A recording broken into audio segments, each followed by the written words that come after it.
അസ്സലാമു അലൈക്കും വറഹ്മത്തുള്ളാഹി വബറകാതുഹു. ബിസ്മില്ലാഹി വൽഹംദുലില്ലാഹ് വസ്സലാത്തു വസ്സലാമു അലാ റസൂലില്ലാഹി വഅലാ ആലിഹി വസഹ്ബിഹി അജ്മഈൻ. അമ്മാ ബഅദ്. واستفرغ الدمع من عين قد امتلأت من المحارم والزم حمية الندم وخالف النفس والشيطان وعصهما وإنهما محضاك النصح فاتهمي ولا تطع منهما خصما ولا حكما فأنت تعرف كيد الخصم والحكم مولاي صل وسلم دائما أبدا على حبيبك خير الخلق كلهم. വസ്തഫ്രിഗി ദംഅ മിൻ ഐനിൻ, കണ്ണിൽ നിന്ന് കണ്ണുനീർ ഒഴുക്കിക്കളയണം നീ. എങ്ങനെയുള്ള കണ്ണുകളാണ്? ഖദിം തലഅതു മിനൽ മഹാരിമി, നിഷിദ്ധമാക്കപ്പെട്ട കാര്യങ്ങളാൽ നിറഞ്ഞിരിക്കുന്ന നിന്റെ കണ്ണുകൾ. കണ്ണുകൾ പ്രയോഗം നോക്കണം.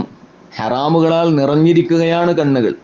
ആ ഹറാമാകുന്ന കറകളെ കൊണ്ട് കണ്ണ് അശുദ്ധമായിട്ടുണ്ട്. അതിനെ വൃത്തിയാക്കാൻ ഒരു തെളിനീര് വേണം, ഒരു ശുദ്ധജലം വേണം. അത് ആ കണ്ണിൽ തന്നെ അല്ലാഹു തആല അനുഗ്രഹമായി സംവിധാനിച്ചു തന്നിട്ടുണ്ട്. അത് ആ കണ്ണിൽ നിന്ന് ഒഴുക്കി കളയുമ്പോൾ ആ കണ്ണിൽ അള്ളിപ്പിടിച്ചു നിൽക്കുന്ന പാപത്തിന്റെ കറകൾ കഴുകി വൃത്തിയാക്കപ്പെടും. അതിന്റെ പുറമെ ഒരു കാര്യം കൂടി ചെയ്യണം നീ. വൽസം ഹിമ്യത്തൻ നദം, ഹിമ്യത്തുൻ നദമിനെ നീ മുറുകെ പിടിക്കണം. നദം എന്നാൽ ഖേദം, ദുഃഖം എന്നാണ്. ദുഃഖത്തിന്റെ ഹിമ്യത്ത് എന്നാൽ കാവൽ. അത് വലിയൊരു കാവലാണ്. തെറ്റിൽ നിന്ന് രക്ഷപ്പെടാനുള്ള ഏറ്റവും വലിയ സുരക്ഷിതമായ ഒരു മേഖലയാണ് ഖേദമുണ്ടാവുക എന്നത്. ആ സുരക്ഷിത തീരത്തിൽ നീ എപ്പോഴും സ്ഥിരമായി ഉണ്ടാവണം. രക്ഷപ്പെടാനുള്ള വഴി അല്ലാഹു തആല ഏർപ്പാട് ചെയ്തിട്ടുണ്ട് എന്ന് മനസ്സിലാക്കണം. അല്ലാഹു തആല തൗബ സ്വീകരിക്കുന്നവനാണെന്നറിയണം. അതിന് ഏറ്റവും പ്രധാനപ്പെട്ട ഒരു മാർഗം കരഞ്ഞുകൊണ്ട് കണ്ണിൽ അള്ളിപ്പിടിച്ചു നിൽക്കുന്ന പാപക്കറകളെ കഴുകിക്കളയുക എന്നതാണ്. മഹാനായ നബിയുല്ലാഹി ദാവൂദ് അലൈഹിസ്സലാം 40 വർഷക്കാലം സുജൂദിൽ കിടന്ന് കരഞ്ഞു. ലാ യർഫഉ റഅസഹു, തല പൊക്കാത്ത നിലക്ക് കിടന്നു. അള്ളാഹു ചോദിച്ചു, വിശപ്പുണ്ടോ? ഭക്ഷണം തരാലോ? ദാഹമുണ്ടോ? വെള്ളം തരാലോ? വസ്ത്രമില്ലേ? അത് തരാലോ? എന്താണ് പ്രശ്നം? മഹാനായ ദാവൂദ് നബി അലൈഹിസ്സലാത്തു വസ്സലാം ആ സമയത്ത് ഒരു ദീർഘനിശ്വാസം വിട്ടുകൊണ്ട് തന്റെ സുജൂദിൽ നിന്ന് എഴുന്നേൽക്കുകയാണ്. അദ്ദേഹത്തിന് ഉള്ളു കരിഞ്ഞു മണക്കുന്നുണ്ടായിരുന്നു എന്നാണ്. ആ സമയത്താണ് അല്ലാഹു സുബ്ഹാനഹു വ തആല ഇങ്ങനെ ഖേദിച്ചു മടങ്ങുന്ന ആളുകൾക്ക് സൗകര്യമെന്നോണം തൗബ എന്ന് പറയുന്ന ഒരു പരിഹാര മാർഗത്തെ അള്ളാഹു ഇറക്കിയത് എന്നാണ്. മഗ്ഫിറത്തും തൗബയും അള്ളാഹു ഇറക്കാനുള്ള കാരണം ഈ അമ്പിയാക്കളുടെ കരച്ചിലുകളാണ്. അവർ ദീർഘനേരമെന്നല്ല, ദീർഘകാലം കണ്ണുനീർ വറ്റാത്ത നിലക്ക് കരഞ്ഞു. ആ കരഞ്ഞതുകൊണ്ട് അടിമകൾക്ക്, അള്ളാഹുവിന്റെ പ്രവാചകന്മാരുടെ ഉമ്മത്തുകൾക്ക് അത് വലിയൊരു പരിഹാരവും ആശ്വാസവുമായി മാറുകയാണ്. അവരുടെയൊക്കെ കരച്ചിൽ അങ്ങനെയായിരുന്നു. ഈ പ്രയോഗം തന്നെ കണ്ടാൽ അറിയാം. വസ്തഫ്രിഗി ദംഅ എന്നാണ്. ഇബിക്കി, നീ കരയുക എന്നല്ല, മറിച്ച് നിന്റെ കണ്ണുനീരിനെ നീ ഒഴുക്കി അത് ഇല്ലാത്തൊരവസ്ഥയിലെത്തണം എന്നാണ്. ഇസ്തഫ്രിഗ് എന്ന് പറഞ്ഞാൽ ഉത്തുലുബിൽ ഫറാഗ എന്നാണ്. അത് ഇല്ലാതെയാകുന്ന ഒരു അവസ്ഥയെ നീ തേടി പിടിക്കാൻ, അതായത് കരഞ്ഞ് കണ്ണീരില്ലാത്തൊരവസ്ഥയിലെത്തുക. ഇനി കരയാൻ കണ്ണുനീരില്ല. മുമ്പ് പറഞ്ഞല്ലോ, ചോര ചാലിച്ച കണ്ണുനീരുകളാണ് എൻ്റെ കണ്ണിൽ നിന്ന് വരുന്നത് എന്ന് ഇമാം ബൂസീരി റഹ്മത്തുള്ളാഹി അലൈഹി തന്നെ പറഞ്ഞില്ലേ. എന്നതുപോലെ എപ്പോഴും കരഞ്ഞുകൊണ്ടേയിരിക്കുക. ആ കരയുന്നത് കൊണ്ട് നിന്റെ തിന്മകൾ ഇല്ലാതെയാവുകയും അത് പാപങ്ങൾക്കൊരു പരിഹാര മാർഗമാകുകയും ചെയ്യും. അതുകൊണ്ട് തന്നെയാണ് സലഫു സാലിഹ്യങ്ങളൊക്കെ വിഷയത്തിൽ വളരെയധികം ശ്രദ്ധ പുലർത്തിയത്. മഹാന്മാരായ അമ്പിയാക്കളൊക്കെ ആ വിഷയത്തിൽ വളരെ മുന്നിലായിരുന്നു എന്ന് കാണാം. ആദിമ മനുഷ്യനായ ആദ്യ പ്രവാചകൻ സയ്യിദുന നബിയുല്ലാഹി ആദം അലൈഹിസ്സലാത്തു വസ്സലാം 200 വർഷക്കാലമാണ് കരഞ്ഞത് എന്ന് കാണാം. ബഹുമാനപ്പെട്ട വഹബ് ഇബ്നു മുനബ്ബിഹ് റളിയല്ലാഹു തആല അൻഹു റിപ്പോർട്ട് ചെയ്ത റിപ്പോർട്ട് അനുസരിച്ച് മക്കസ ആദമു യബ്കി 300 ആമിന്ന, സുബ്ഹാനല്ലാഹ്, 300 വർഷം അദ്ദേഹം കരഞ്ഞുകൊണ്ട് നടന്നു എന്നാണ്. അദ്ദേഹം മാത്രമല്ല, കൂടെ ബീവി ഹവ്വാഉ, ഇന്ന ആദമ വ ഹവ്വാ ബക്കയാ അലാ മാ ഫാതഹുമാ മിൻ നഈമിൽ ജന്ന, സ്വർഗ്ഗത്തിൽ നിന്ന് അവർക്ക് നഷ്ടപ്പെട്ട അനുഗ്രഹങ്ങളുടെ പേരിൽ ദുഃഖം പൂണ്ട് ആദം നബിയും ഹവ്വാ ബീവിയും കരഞ്ഞു നടന്നു എന്നാണ്.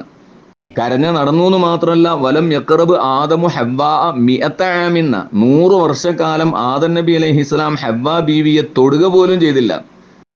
തമ്മിൽ കണ്ടുമുട്ടാൻ വേണ്ടി കുറെ കാലം അവർ ദുഃഖം സഹിച്ച് പരതി നടന്നു. അവസാനം കണ്ടുമുട്ടിയതിന് ശേഷം രണ്ടുപേരും ഒരുമിച്ച് സംയുക്തമായി കരഞ്ഞു നടക്കുക എന്നല്ലാതെ ആദം നബി അലൈഹിസ്സലാം ഹവ്വാ ബീവിയെ ഒന്ന് ചേർത്തു പിടിക്കാനോ ഒന്ന് സ്പർശിക്കാനോ അവരുമായി ഒന്ന് സുഖം പങ്കിടാനോ തയ്യാറാവാതെ അള്ളാഹു തൗബ സ്വീകരിക്കാതെ ഒരിക്കലും ഇനി നമുക്ക് ശാരീരികമായ സുഖം പോലും വേണ്ട എന്ന് പറഞ്ഞ് മാറി നിന്നിട്ട് കരഞ്ഞ് കരഞ്ഞ് നൂറ്റാണ്ടുകൾ കരഞ്ഞു എന്നാണ്. അങ്ങനെ ആദം നബി അലൈഹിസ്സലാം കരയുന്ന സമയത്ത് താൻ മുകളിലേക്ക് തല ഉയർത്താറില്ലായിരുന്നു. ലാ യർഫഉ റഅസഹു ഇല സമാ. കാരണം അതിനുപോലും ധൈര്യമല്ല, മേപ്പിട്ട് നോക്കാൻ പോലും വയ്യാതെ തല താഴ്ത്തിയിട്ട് കുനിഞ്ഞു നിന്നുകൊണ്ട് അദ്ദേഹം കരയുമായിരുന്നു. അദ്ദേഹത്തിന്റെ കണ്ണുനീരുകൾ വീണ ആ പാടുകളിൽ നിന്നാണ് ഭൂമിയിലുള്ള സുഗന്ധ വൃക്ഷങ്ങളും അതുപോലെ ഔഷധങ്ങളും ഒക്കെ മുളച്ചത് എന്ന് വരെ കാണാം. അമ്പത്തല്ലാഹു മിൻ ദുമൂഇഹിൽ ഉഊദ റത്ബ് വസ്സൻജബീല വസ്സന്തല വഅൻവാഅ അത്തീബ്. അല്ലാഹു സുബ്ഹാനഹു വ തആല അദ്ദേഹത്തിന്റെ കണ്ണുനീരിന്റെ അസറുകളിൽ നിന്നാണ് ഉഊദ് എന്ന് പറയുന്ന ഏറ്റവും സുഗന്ധമുള്ള ഒരു വൃക്ഷത്തെ പടച്ചതെന്നും, സഞ്ചബീൽ എന്ന് പറയുന്ന ഒരു ഔഷധം, ഇഞ്ചി എന്ന് പറയുന്ന വസ്തു, സന്തൽ എന്ന സാൻഡൽ, അതേമാതിരി മറ്റുള്ള തരങ്ങളിലുള്ള എല്ലാ സുഗന്ധ വൃക്ഷങ്ങളും ചെടികളും സസ്യങ്ങളും ഒക്കെ മുളച്ചത് ആദം നബി അലൈഹിസ്സലാമിന്റെ കണ്ണുനീറുകൾ വീണ പാടുകളിൽ നിന്നാണ് എന്ന് കാണാൻ കഴിയും. ആദം നബി അലൈഹിസ്സലാം മക്കയിലേക്ക് 40 വർഷം നടന്നുപോയി അദ്ദേഹം ഹജ്ജ് ചെയ്തു എന്ന് പറയുന്ന ആ ഭാഗത്ത് കാണാം. ആദം നബി അലൈഹിസ്സലാമിന്റെ കാൽപാദങ്ങൾ പതിഞ്ഞ സ്ഥലങ്ങളിലാണ് പിൽക്കാലത്ത് അദ്ദേഹത്തിന് സന്തതികൾ താമസയോഗ്യമായ പ്രദേശങ്ങളാക്കി മാറ്റിയതെന്നും ടൗൺഷിപ്പുകൾ ഉണ്ടായതെന്നും അല്ലാത്ത ഇടങ്ങളൊക്കെ വിജനമായോ കാടുകളായോ കിടക്കുകയാണെന്നും ആദം നബി നടന്നുപോയ സ്ഥലങ്ങളിൽ മാത്രമാണ് പിൽക്കാലത്ത് ജനവാസയോഗ്യമായ പ്രദേശങ്ങൾ ഉണ്ടായതെന്നൊക്കെ കാണാം ചരിത്രത്തിൽ. എന്നതുപോലെ അദ്ദേഹത്തിന് കണ്ണുനീർ പതിഞ്ഞ സ്ഥലങ്ങളിൽ നിന്നാണ് ഈ സസ്യങ്ങൾ വരെ മുളച്ചത് എന്നാണ്. അപ്പൊ നമ്മൾ അനുഭവിക്കുന്ന ഭൂമിയിലുള്ള ഈ അനുഗ്രഹങ്ങൾ വരെ മഹാന്മാർ കരഞ്ഞതുകൊണ്ട് നമുക്ക് കിട്ടിയതാണ്. അവർ അള്ളാഹുലേക്ക് അടുത്തതിന്റെ ബർക്കത്ത് കൊണ്ടാണ് ഈ ഭൂമിയിലുള്ള നിഅമത്തൊക്കെ നമുക്കുണ്ടായത് എന്ന് നമുക്ക് കാണാൻ കഴിയും. അപ്പോൾ കണ്ണുനീർ പൊഴിക്കുക, മനസ്സിൽ ദുഃഖമുണ്ടാവുക എന്ന 2 സ്വഭാവം ഒരു വിശ്വാസിയിൽ ഉണ്ടായാൽ അവന് രക്ഷപ്പെടാൻ സാധ്യത ഉണ്ട് എന്നാണ്. കരയാൻ കഴിയണം, മറ്റൊന്ന് ദുഃഖം പ്രകടിപ്പിക്കാനും കഴിയണം. ചെയ്തുപോയ തെറ്റുകളെ ന്യായീകരിക്കുകയോ അതിൽ സന്തോഷിക്കുകയോ ചെയ്യുന്നതിന് പകരം, അതല്ലെങ്കിൽ കണ്ണുനീർ പൊഴിക്കാതെ ആനന്ദിക്കുകയോ ചെയ്യുന്നതിന് പകരം ഈ 2 സ്വഭാവങ്ങളും ഒരു മനുഷ്യനിൽ ഉണ്ടായാൽ മാനുഷികമായി അവനിൽ നിന്ന് സംഭവിച്ചു പോയ അബദ്ധങ്ങളിൽ നിന്ന് രക്ഷപ്പെടാനുള്ള സുരക്ഷിതമായ മാർഗങ്ങളുണ്ട് എന്ന് ഈ ബൈത്തിലൂടെ നമുക്ക് മനസ്സിലാക്കാൻ കഴിയും. നോക്കൂ, നിങ്ങൾ തുടർന്ന് പറയുന്നത് വഖാലിഫിൻ നഫ്സ വശൈത്വാന വഅസിഹിമ വഇൻഹുമാ മഹദാകൻ നുസ്ഹ ഫത്തഹിമി. വഖാലിഫിൻ നഫ്സ, അമ്മാറത്തും ബിസ്സുആയ നിന്റെ നഫ്സിനെ നീ എപ്പോഴും എതിരാളിയായിട്ട് കാണണം. വശൈത്വാന, പിശാചിനെയും നിന്റെ ശത്രുവായിട്ട് കാണണം. വഅസിഹിമ, അവർ രണ്ടാളും നിന്നോട് നിർദ്ദേശിക്കുന്ന ഉപദേശങ്ങൾക്കൊക്കെ നീ എതിരു ചെയ്യണം. ഒരിക്കലും അതിനെ അനുസരിച്ചൊന്നും ചെയ്തു പോകരുത്. എത്രത്തോളം വഇൻഹുമാ മഹദാകൻ നുസ്ഹ, അവർ രണ്ടാളും നിന്നോട് ഉപദേശമാണ് ചെയ്യുന്നതെന്ന് കണ്ടാലും, നിഷ്കളങ്കമായ രൂപത്തിൽ നിന്നെ ഗുണദോഷിക്കുന്നതായിട്ട് കണ്ടാലും, നിനക്ക് അഭ്യുദയകാംക്ഷികളായ നിലക്ക് അവർ നിന്നോട് വർത്തിക്കുന്നത് കണ്ടാലും ഒരിക്കലും അവർ വിശ്വസിച്ചു പോകരുത്. ഫത്തഹിമി, നീ അവരെ തെറ്റിദ്ധരിച്ചിരിക്കണം. കാരണം നല്ല പിള്ള ചമഞ്ഞു വന്നുകൊണ്ട് പടുകുഴിയിൽ ചാടിക്കാനുള്ള ദുഷിച്ച ഹീനമായ ശ്രമമാണ് 2 കൂട്ടരും നടത്തുക എന്ന് മനസ്സിലാക്കണം. അപ്പോൾ ഒന്ന് അമ്മാറത്തും ബിസ്സു ആയ നഫ്സാണ് മനുഷ്യന്റെ പ്രധാനപ്പെട്ട 2 ശത്രുക്കൾ. ഒന്ന് തൻ്റെ ശത്രു താൻ തന്നെ. മറ്റുള്ളവരെ വെറുതെ കുറ്റം പറയേണ്ട ആവശ്യമില്ല. നാം തന്നെയാണ് നമ്മുടെ ശത്രുക്കൾ. നാം തന്നെ കുഴിച്ചു വെക്കുന്ന കുഴിയിലാണ് നാം ചെന്ന് വീഴുക. അതല്ലാതെ മറ്റുള്ളവർ നമ്മളെ വീഴ്ത്തുകയല്ല ചെയ്യുന്നത്. മറ്റുള്ളവർ വീഴ്ത്തുന്നതിൽ നിന്ന് രക്ഷപ്പെടാൻ നമുക്ക് ഒരുപാട് മാർഗങ്ങളുണ്ട്. നാം തന്നെ കുഴിക്കുന്ന കുഴിയാണ് നമ്മുടെ ഏറ്റവും വലിയ പ്രയാസമായി വരുന്ന, നമുക്ക് എതിരായിട്ട് വരുന്ന സംഭവം. നഫ്സുൽ അമ്മാറത്ത്. രണ്ടാമത്തത് പിശാചാണ്. ഇബ്ലീസ് ലഅനത്തുല്ലാഹി അലൈഹി എന്ന് പറഞ്ഞാൽ, ഇബ്ലീസ് എന്ന് പറഞ്ഞാൽ അതൊരു സംഭവമാണ്. അത് അള്ളാഹു തആല മനുഷ്യനെ എതിരായി പടച്ച അവന്റെ ശത്രു, ഭൂതവർഗത്തിൽപ്പെട്ട ഒരു പ്രതിഭാസമാണ് ഈ ശൈത്താൻ, ഇബ്ലീസ് എന്നൊക്കെ പറഞ്ഞാൽ. അത് ഒന്നല്ല, ഒരുപാടുണ്ട്. അവന്റെ അഴവാനുകൾ, അവന്റെ കൂട്ടാളികൾ ഒരുപാടുണ്ട്. അത് മനുഷ്യരിലുമുണ്ട്, ജിന്നുകളിലുമുണ്ട്. മിനൽ ജിന്നത്തി വന്നാസ് എന്ന് വിശുദ്ധ ഖുർആനിൽ തന്നെ പറഞ്ഞിട്ടുണ്ട്. മനുഷ്യന്മാര് പിശാചിന്റെ രൂപത്തിൽ വന്നിട്ട് മനുഷ്യനെ പിഴപ്പിക്കും. അതെല്ലാം പൈശാചികമായ ദുർബോധനങ്ങളിൽ പെട്ടതായിട്ട് തന്നെയാണ് പരിശുദ്ധ ഖുർആൻ പഠിപ്പിക്കുന്നത്. വഅസിഹിമ, അവർക്ക് 2 പേർക്കും എതിര് കാണിക്കണം. അവർ നിന്നോട് എത്രത്തോളം നല്ലത് പറഞ്ഞാലും ശരി, അതിനെ നീ ഒരിക്കലും അംഗീകരിച്ചു പോകരുത് എന്നാണ് ഇമാം ബൂസിരി റഹ്മത്തുള്ളാഹി അലൈഹി തങ്ങൾ പറയുന്നത്. നഫ്സ് ശത്രുവാണെന്നതിന് തെളിവാണ് ഇന്ന നഫ്സല അമ്മാറത്തും ബിസ്സു, ചീത്തകളിലേക്കും തിന്മകളിലേക്കും നമ്മുടെ നഫ്സ് തന്നെ നമ്മൾ ക്ഷണിക്കുന്നു എന്നുള്ളത്. രണ്ടാമത്തത് പിശാച് ശത്രുവാണെന്നതിന് വിശുദ്ധ ഖുർആൻ തന്നെ തെളിവാണ്. ഇന്ന ശൈത്വാന ലക്കും അദുവ്വുൻ ഫത്തഖിദൂഹു അദുവ്വ. പിശാച് നിങ്ങളെ ശത്രുവാണ്, അള്ളാഹു പരസ്യമായി പറഞ്ഞു. അതുകൊണ്ട് അവനെ ശത്രുവായിട്ട് തന്നെ കാണണം. മിത്രമായി കാണുക എന്നത് ഒരിക്കലും ഒരു മനുഷ്യന് ഭൂഷണമല്ല.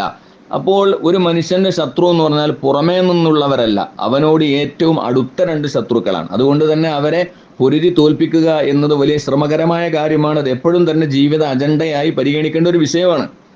നഫ്സ് അവനോട് ഏറ്റവും അടുത്ത ഒന്നാണ്. പിശാച് ആ നഫ്സിനോട് ഏറ്റവും അടുത്തതുമാണ്. അപ്പൊ അവര് രണ്ടാളും ഷഖീഖുകളാണെന്നാണ്. അഖുൻ നഫ്സി ഷഖീഖ്, നഫ്സിന്റെ ഷഖീഖായ സഹോദരനാണവൻ, അതായത് കൂടപ്പിറപ്പാണ് എന്നർത്ഥം. മനുഷ്യന്റെ രക്തധമനികളുടെ ഉള്ളിലൂടെ അവൻ സഞ്ചരിക്കും. യജ്രി മിനൽ ഇൻസാനി മജ്റദ്ദം, രക്തധമനികളുടെ ഉള്ളിലൂടെ സഞ്ചരിക്കുമ്പോൾ ഈ നഫ്സിനോട് ഏറ്റവും അടുത്ത കൂട്ടുകാരൻ, അവരേറ്റവും അടുത്തത് എന്ന് പറഞ്ഞാൽ എപ്പോഴും കെട്ടിപ്പുണർന്ന് നിൽക്കുന്ന രണ്ട് കൂട്ടുകാരാണ് നഫ്സും പിശാചുമെന്ന് ഈ രണ്ട് ഹദീസിൽ നിന്നും ആയത്തിൽ നിന്നൊക്കെ നമുക്ക് മനസ്സിലാക്കാൻ കഴിയുന്നു. അങ്ങനെ വരുമ്പോൾ ഈ പിശാച് ശത്രുവാണ് എന്ന് വന്ന സ്ഥിതിക്ക് ഒരിക്കലും മനുഷ്യനെ കൊണ്ട് അവൻ നന്മ ഉദ്ദേശിക്കില്ല എന്ന കാര്യം ഉറപ്പാണ്. എപ്പോഴും മനുഷ്യന് നശിക്കണം, അവൻ പരാജയപ്പെടണമെന്ന ചിന്ത മാത്രമേ പിശാചിനുണ്ടാകൂ. ആ അജണ്ട നടപ്പിൽ വരുത്താൻ എന്തെല്ലാമാകുമോ അത് മുഴുവനും അവൻ ചെയ്യും. പിശാച് ശത്രുവാണ് എന്നതിനുള്ള തെളിവാണ് ഇനി നമുക്ക് വേണ്ടതെങ്കിൽ ഹബീബാ നബി സല്ലല്ലാഹു അലൈഹി വസല്ലമ തങ്ങൾ ഒരുപാട് നമ്മെ പഠിപ്പിച്ചിട്ടുണ്ട്. ഇദാ സജദ ഇബ്നു ആദം, മനുഷ്യൻ സുജൂദ് ചെയ്യുന്ന സമയത്ത് യതസല ശൈത്താനു യബ്കി, പിശാച് കരഞ്ഞുകൊണ്ട് മാറി നിൽക്കും. അവൻ പറയും യാ വൈലാ, ഓ എന്റെ നാശമേ, ഉമിറ ഇബ്നു ആദം ബിസ്സുജൂദ്, മനുഷ്യനോട് സുജൂദ് കൊണ്ട് കൽപ്പിക്കപ്പെട്ടപ്പോൾ സജദ, കൽപ്പിക്കേണ്ട താമസം അവൻ സുജൂദ് ചെയ്തു, ഫലഹുൽ ജന്ന, അവൻ സ്വർഗം കിട്ടി. ഉമിർതു ബിസ്സുജൂദി ഫഅബൈത്, എന്നോട് സുജൂദ് ചെയ്യാൻ പറഞ്ഞു, ഞാൻ വിസമ്മതിച്ചു, ഫലിയന്നാർ, അതുകൊണ്ട് എനിക്ക് നരകാണല്ലോ. ഈ ഒരു വൈരാഗ്യം അവന്റെ മനസ്സിൽ എപ്പോഴും ഉണ്ടാകും. മനുഷ്യൻ ഉറങ്ങുന്ന സമയത്ത് മനുഷ്യന്റെ പെരടിയിൽ അവന് കെട്ടിടുമെന്നാണ്. ഉഖ്ദത്ത് അലാ ഖാഫിയത്തിൽ അബ്ദ്, മനുഷ്യന്റെ പെരടിയിൽ വന്നിട്ട് കെട്ടിട്ട് വെക്കും. എന്നിട്ട് അവൻ പറയും ഉറങ്ങ് ഉറങ്ങ്, കുറെ നേരം ഇനിയും സമയമുണ്ട്.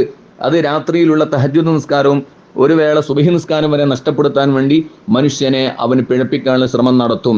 അതേ രൂപത്തിൽ തന്നെ വാങ്ക് വിളിക്കണ സമയത്ത് പിശാച് പള്ളിയിലേക്ക് ഇങ്ങോട്ട് വരികയല്ല ചെയ്യുക, അവന് ഓടിക്കളയുന്നതാണ്. ബാങ്ക് വിളിക്കണ സമയത്ത് അവൻ ഓടിക്കളയും. അപ്പൊ നല്ല കാര്യങ്ങളിൽ നിന്നൊക്കെ പിശാചി എതിരായി നിൽക്കുന്നു എന്നത് തന്നെ അവൻ നമ്മുടെ ശത്രുവാണെന്നതിനുള്ള ഏറ്റവും വലിയ തെളിവല്ലേ. ഇവിടെ സ്വാഭാവികമായിട്ടൊരു സംശയം ഉണ്ടാകും. ബാങ്ക് വിളിക്കണ സമയത്തിന് ഓടിപ്പോവും, പിന്നെ നിസ്കാരത്തിന് ടൈം ആകുമ്പോൾ വരും, എന്നിട്ട് നിസ്കരിക്കുന്ന ആൾക്കാരെ അവൻ വസ്വാസാക്കും എന്ന ഹദീസിൽ കാണാം. അപ്പോ ബാങ്കാണോ വലുത്, നിസ്കാരാണോ വലുത്? നിസ്കരിക്കുന്ന സമയത്തല്ലേ അവൻ ഓടിപ്പോവേണ്ടത്. ബാങ്ക് വിളി കേൾക്കുന്ന സമയത്ത് ഓടുന്നു, നിസ്കരിക്കുമ്പോൾ ഓടുന്നില്ല. എന്താണ് അതിന്റെ പിന്നിലുള്ള കാരണം എന്ന ഒരു സംശയം നേരത്തെ നമ്മുടെയൊക്കെ മനസ്സിലുള്ളതാണ്. അതിന്റെ ചെറിയ രൂപത്തിൽ നമുക്ക് മറുപടി കണ്ടെത്താൻ കഴിയും. ബഹുമാനപ്പെട്ട ഇബ്നു അജീബ തങ്ങൾ തന്റെ വിശദീകരണത്തിൽ അത് പറയുന്നുണ്ട്. ബാങ്ക് വിളിക്കുമ്പോൾ അവൻ ഓടുന്നു എന്നത് നിസ്കാരത്തിന് മഹത്വമില്ല എന്നല്ല അതിൽ നിന്ന് വരുന്നത്. ബാങ്ക് വിളിക്കുമ്പോൾ അവൻ ഓടുന്നു എന്നത് ബാങ്കിന്റെ മഹത്വം അറിയിക്കാനാണ്. നിസ്കാരത്തിന് വേറെ നിലയ്ക്ക് ഒരുപാട് മഹത്വങ്ങൾ ഉണ്ടെന്നത് മറ്റൊരു കാര്യം. ഉദാഹരണം പറഞ്ഞാൽ ബഹുമാനപ്പെട്ട ഉമർ ഇബ്നുൽ ഖത്താബ് റളിയല്ലാഹു തആല അൻഹു ഒരു വഴിയിൽ പ്രവേശിച്ചാൽ ആ വഴിയിൽ ഉടനീളം പിശാച് ഉണ്ടാവില്ല എന്നാണ്. ഇദാ സലക ഉമർ ഫജ്ജൻ സലക ശൈത്താനു ഫജ്ജൻ ഗൈറ ഫജ്ജി, ഉമർ ഇബ്നുൽ ഖത്താബ് പ്രവേശിച്ച മാർഗത്തിലല്ലാത്ത മറ്റൊരു മാർഗത്തിലൂടെ അവൻ തടി തപ്പും. ഒരിക്കലും ആ വഴിയിൽ എവിടെയും പോലും ഇബ്ലീസ് നിൽക്കൂല എന്നാണ്.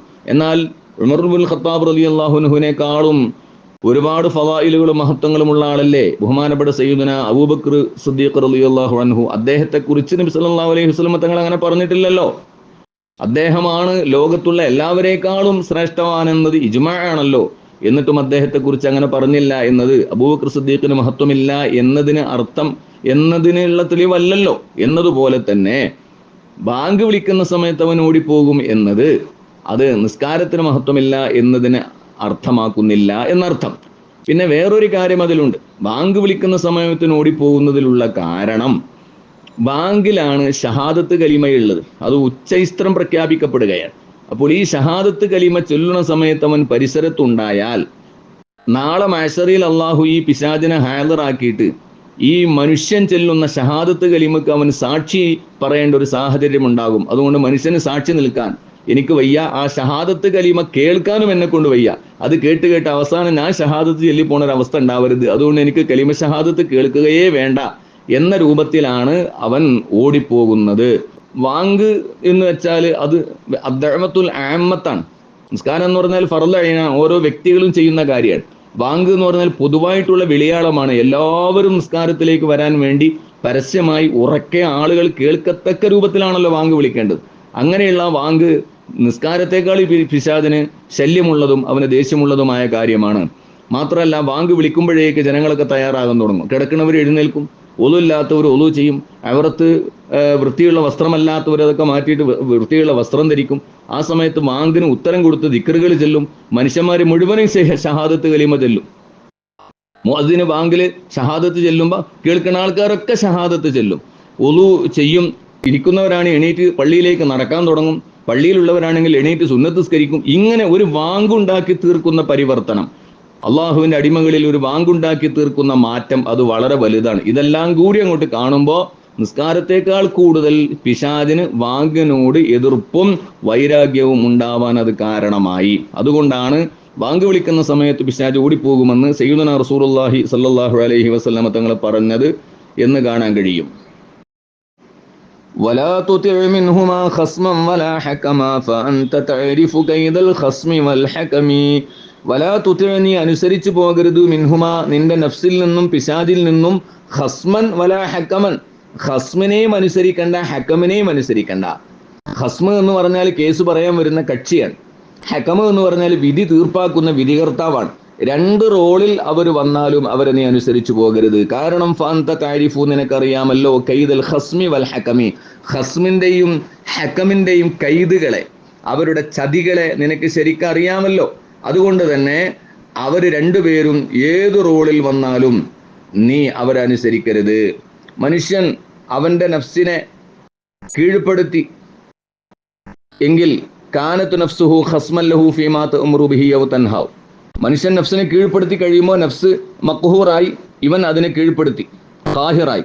ആ നിലക്ക് വരുമ്പോൾ നഫ്സ് അവന്റെ എതിരാളിയായി, എതിർകക്ഷിയായി മാറി. അതാണ് ഖസ്മ്. അങ്ങനെ നഫ്സ് എതിർകക്ഷിയാവുമ്പോൾ എന്തായാലും നഫ്സ് അവനോട് പരാതി പറയും. പരാതി പറയുന്നത് ഒരിക്കലും അവൻ അനുകൂലമായ പരാതി ആയിരിക്കില്ല. അതല്ല, എന്തായാലും നഫ്സിനെ അവൻ കീഴ്പ്പെടുത്തിയത് കൊണ്ടുള്ള അതിൻ്റെ വൈരാഗ്യമായിരിക്കും. അതിനെ നീ അനുസരിച്ചു പോകരുത്. ഇനി അതല്ല, നഫ്സ് വിജയിച്ചു, നീ അതിന് കീഴ്പ്പെട്ടു, അപ്പോൾ നഫ്സ് വിധികർത്താവായി മാറി. ആ സമയത്തും നഫ്സിന്റെ വിധിയെ നീ കേട്ടാലോ, നിന്റെ നഫ്സും നിന്റെ പിശാചും രണ്ട് വിധികർത്താക്കൾ കൂടിയിട്ട് നിന്നെ എവിടെയാണ് എത്തിക്കുക? അപ്പൊ ഏത് രൂപത്തിലും അവർ നിന്റെ പ്രതിയോഗിയാകുന്ന സമയത്താണെങ്കിലും അവർ നിന്റെ മേൽ ആധിപത്യം സ്ഥാപിക്കുന്ന സമയത്താണെങ്കിലും രണ്ട് സമയത്തും നഫ്സിനെ നീ തെറ്റിദ്ധരിക്കണം. ഫത്തഹിമി എന്ന് നേരത്തെ പറഞ്ഞല്ലോ, അവരൊരിക്കലും നിന്റെ മസ്ലഹത്ത് ഉദ്ദേശിക്കില്ല, അവരൊരിക്കലും നിന്റെ ഗുണം അവർ ഒരിക്കലും പ്രതീക്ഷിക്കില്ല. അവർ രണ്ടുപേരും കൂടി നിന്നെ നാശത്തിന്റെ പടുകുഴിയിലേക്ക് ചെന്ന് വീഴ്ത്താനേ ശ്രദ്ധിക്കുകയുള്ളൂ. അതുകൊണ്ട് ഒരിക്കലും നിന്റെ നഫ്സും നിന്റെ പിശാചും പറയുന്നതിനെ നീ അനുസരിച്ചു പോകരുത് എന്നാണ് ബഹുമാനപ്പെട്ട ഇമാം ബൂസീരി റഹ്മത്തുള്ളാഹി അലൈഹി തങ്ങൾ നമ്മെ പഠിപ്പിക്കുന്നത്.